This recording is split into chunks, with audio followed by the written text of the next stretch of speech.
And welcome back to the Daily Dribble podcast, guys. As always, I'm your host, Nick Zammit, here as we continue towards the start of the 2024-2025 NBA season. And just quickly, we are just over a month away from tip-off. Electric scene. I am buzzing, beyond pumped. It cannot come soon enough. In fantastic news, last night the NBL season tipped off. Absolutely delighted to have that back. The content continuing to ramp up on that front as well. But the NBA just around the corner, guys. What I would do on today's episode is kind of shine a bit of a light on some of the best players in the league who are yet to win a ring. Now, I'll go into it a little bit more when we get into it, but just kind of want to shine a light on who I think are the best players without a ring and how likely they are to get a bit of blingage this season. We'll get into that momentarily. Got some quick odds and ends to rattle through in a second. But before we do so, though, a big shout out to both Stadium Scene and The Cover. Both those two networks continuing to showcase all of my work here at the Daily Dribble, as well as a whole host of other content creators in and around Australia, New Zealand, the US, and Canada. Very, very appreciative for all their continued hard work and support. Even in the off-season, they've been second to none. So very, very grateful there. Let's get into odds and ends, and a bombshell dropped yesterday with ESPN senior NBA insider Adrian Wojnarowski agreeing to kind of part ways with ESPN. He's joined on as general manager of the men's basketball program at St. Bonaventura. Huge news. Absolutely huge news. Woj has been a constant presence in probably most NBA fans' lives for many, many years now. His coverage of the NBA with ESPN there has been second to none. Only alluded to last week, or it might have been the week prior, about, I can't wait for the day to wake up for a Woj bomb with Luka joining the Lakers. That apparently is not going to be the case now, given that Woj is no more. In a quote, he said, "I'm retiring from a dream job at ESPN and am so incredibly grateful for my time and experiences with the worldwide leader." Now, he's going to leave a huge hole in the NBA media landscape. No doubt Shams is going to be running amok there, Shams Charania of The Athletic. But certainly wish Woj every ounce of success there with the Bonnies. Fantastic to see him go into a basketball role there. General manager, as I said, of their basketball program. But it is a big void. And, I, for one, am certainly disappointed to see this. This news was the first piece I woke up to this morning. But it will be interesting just who steps up to fill that void. But yeah, nevertheless, the end of Woj as an ESPN insider. In other news, the Lakers and 7-foot center Christian Koloko have agreed on a 2-way contract. Now, Koloko is expected to get quite a bit of opportunity in the Lakers front court, despite being on a 2-way contract, especially in the earlier part of the season, given the injury to Christian Wood at the moment.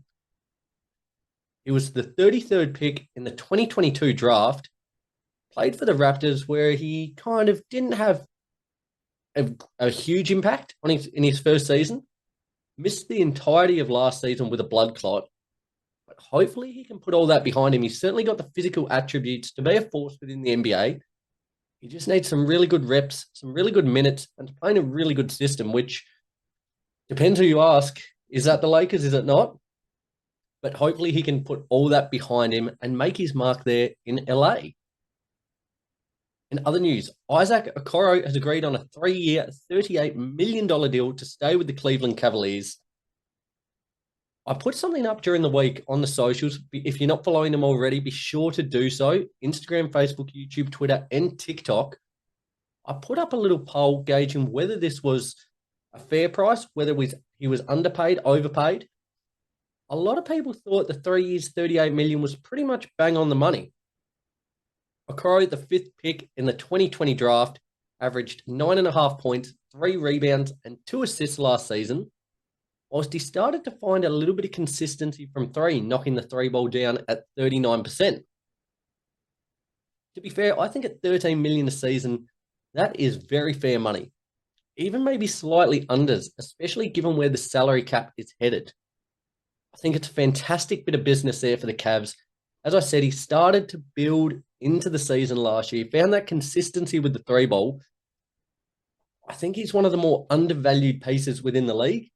As I said, at a tick under 13 million a season, that's pennies on the dollar there. So very good bit of business from the Cavs.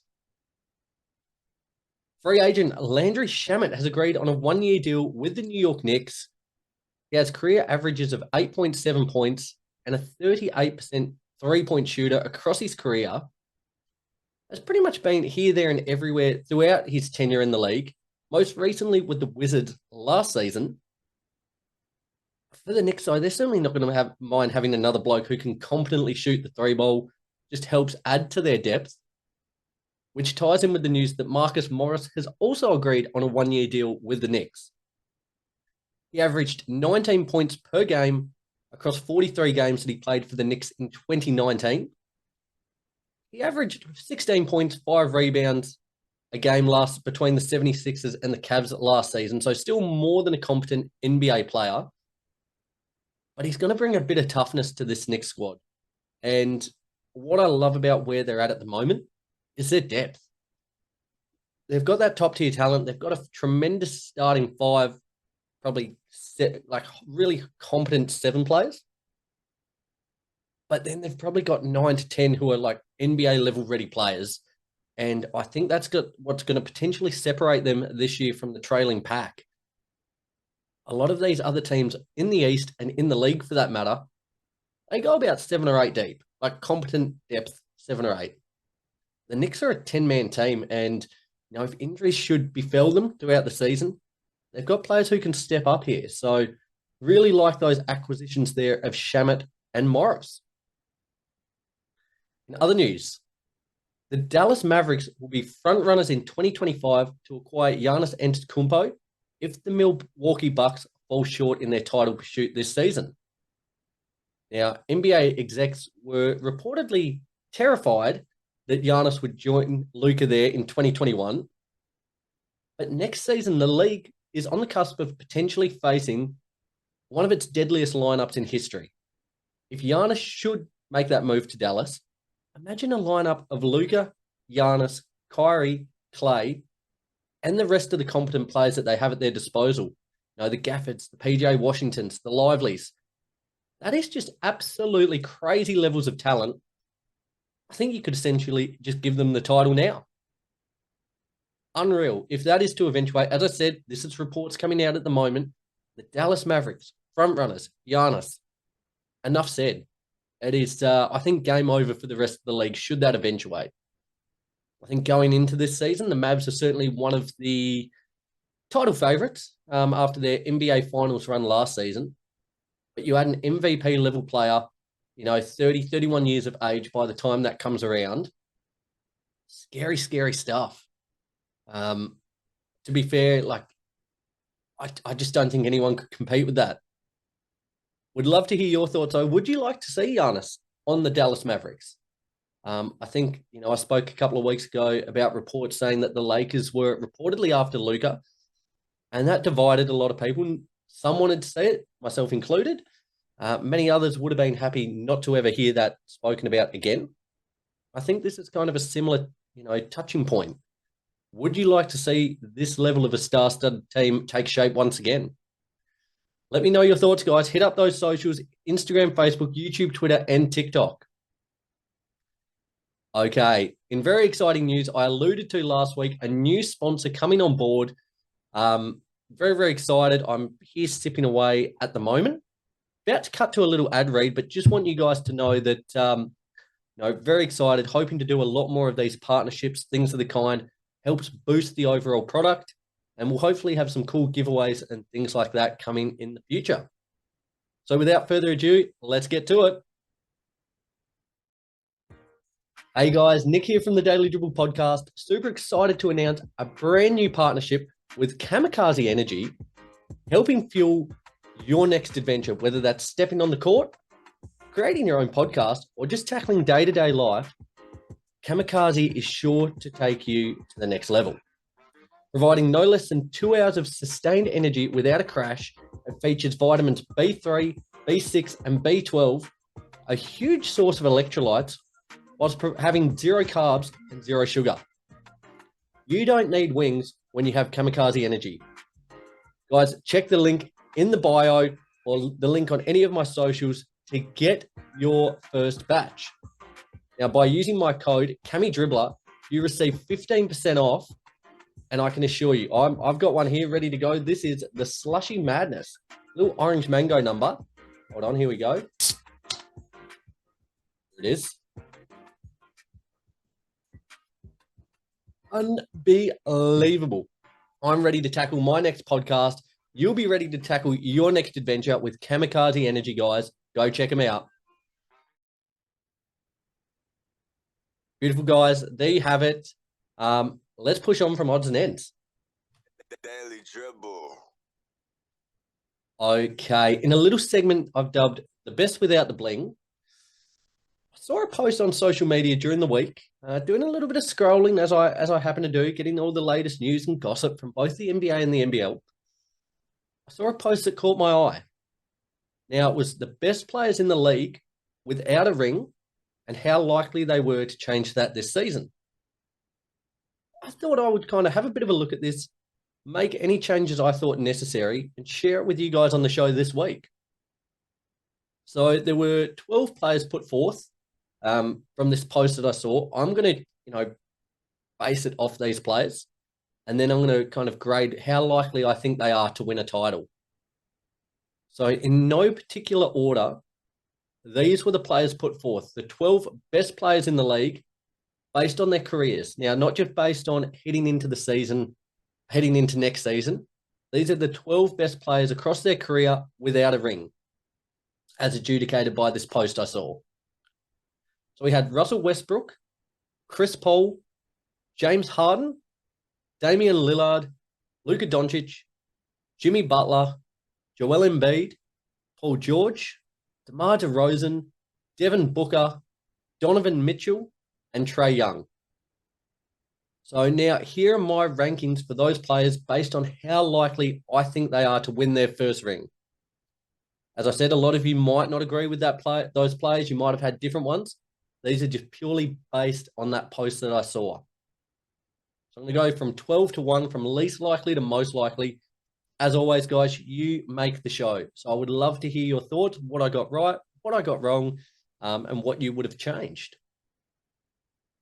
Okay, so the least likely, number 12 here I had from that list of players was Trae Young. The Atlanta Hawks, I think they're going to be a competitive team on any given night. But I just don't think they have enough to hang in the East at the moment. The East is continually getting stronger around them. I just think they lack that cutting edge. How good is the number 1 overall pick there? Insecure, Russia. I think he's going to be good without being great. And I don't think he's good enough to give this franchise hope this season. I think Jalen Johnson, Clint Capella, Trae Young there, Bogdanovic. It's the makings of a solid team. But I just don't see them making any waves in the East this season. Hence, Trae Young was number 12 for me. Number 11 from the Spurs, I've got Chris Paul. Now, this one was actually kind of fascinating. I actually don't mind their squad. Victor Wembanyama there, Chris Paul, Harrison Barnes, Devin Vassell, Jeremy Sohan there, probably in the starting lineup, with Zach Collins, Keldon Johnson, and Trey Jones off the bench. That's a pretty solid team. And I think the West is still just a little bit too good for them. I could absolutely see them getting into a play-in spot. But I think Paul's quest for a first ring is still going to elude him. And unfortunately, his timeline doesn't really marry up with Wemby's at the moment, which is unfortunate because I think they're going to be really well poised in the next couple of years if Wemby continues to improve, along with Sohan there. But I just don't think this year is it for Chris Paul or the Spurs. Number 10, I had from the Miami Heat, Jimmy Butler. Now, I love Jimmy. I love the idea of Heat culture. The boys working hard down at South Beach, putting reps in, grit and grind, dogs there. But I just don't think they're that good, to be fair. With a kind of a core consisting of Jimmy, Hero, Bam, Rozier, I just don't think it's befitting of a title winning team. Despite going up a notch as they do every year in the playoffs, I don't think this year is going to be the case. As I said, the East is continuing to get stronger. And I feel that they're not getting that much worse, but they're just not improving while the other teams around them do so. To be fair, their offense worries me. Some of those players that I mentioned, Jimmy, Hero, Rozier, even Bam for, certain stretches, they just lack consistency. They can be very streaky on the offensive end. And coming up against some of these heavy hitters in the league that are good on both ends of the floor, I think the Heat will get found out. So Jimmy, 10th there, don't see him getting his first ring this season. Number 9 was Donovan Mitchell from the Cavs. Again, I think they're a really solid team. Mitchell, Mobley, Garland, those kind of 3 big heavy hitters are fantastic. But they just lack depth. I still think they're probably a really high-level piece away from being a genuine threat within the East. Mitchell is a star, but I just don't think Cleveland's the place for him to be if he wants to be a championship winner. There's been a lot of rumblings about him potentially being on the move. I think if he wants to win a title, his best bet would be to get out of Cleveland there. So Donovan Mitchell at 9. Number 8, James Harden from the Clippers. It really is quite baffling that Harden doesn't have a title, have a ring to his name. Those fingers are pretty bare. Now, those Rockets teams were so incredibly close to toppling the Warriors, multiple times. If they could have made a 3 in that Game 7 a couple of years ago in the conference finals, this could have been a very different story. Also, probably should have won something with the Nets or the Clippers over the past few seasons, just given how much talent was on, both those rosters. But the Clippers, for me, they're still a potential dark horse. You wouldn't want to write them off just yet. I think there's better teams in the West. Just making the playoffs, I think it's going to be tough. I see them more probably at this stage, without looking at all 15 teams within the West, as more of a play-in level team. But I think they would need both him and Kawhi to play out of their goddamn minds, to be honest, for something to materialize in terms of winning the title. James Harden, number 8 for me. Number 7, DeMar DeRozan and the Kings there. He was never winning anything while staying in Chicago. That is a given. He's in a much better place right now, alongside a team that's really made strides over the past few seasons. I think with De'Aaron Fox, Domantas Sabonis alongside him, this team is going to be must-watch on any given night. Offensively, they're just going to be electric. I've envisioned, points per game up around the 120, 125 mark. Just something ludicrous. The question is, can they get enough stops? I don't think so. Hence, that's the only reason that I don't have them higher. Got them 7th. I think if they can tighten things up on the defensive end, I could have moved him up a little bit further. But that end of the floor still worries me. Hence, DeRozan, number 7. Damian Lillard, number 6 there with the Bucks. A lot of talk about how the Bucks... should I say there's not a lot of talk about the Bucks this season. Any talk that, I've kind of heard around the social traps is about how old they are. That being said, I wouldn't discount them. With a healthy and firing Giannis and Dame, they've got a shot. I think things would have to break their way. You would need Chris Middleton and Brook Lopez at their absolute best. But I think they're a shot. Don't count them out just yet. And don't count out Dame winning his first ring.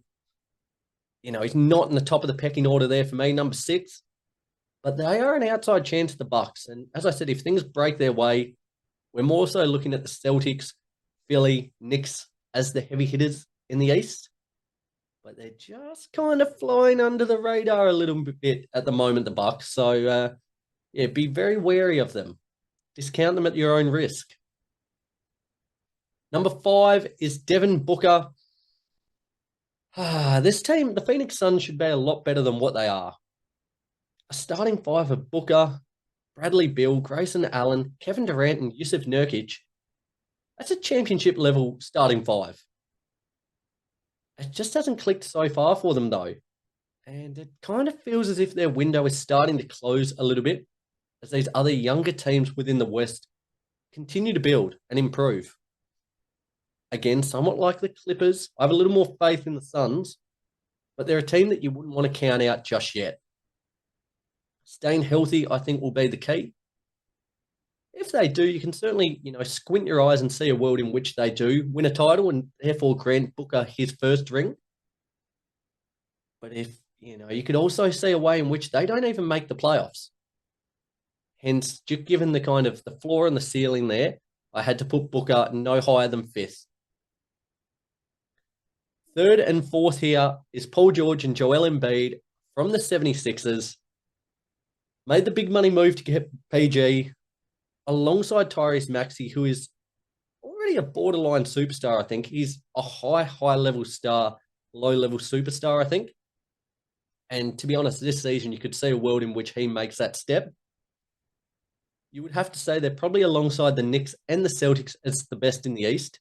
The Celtics, in that top tier, followed by the Knicks and Philly, you would say.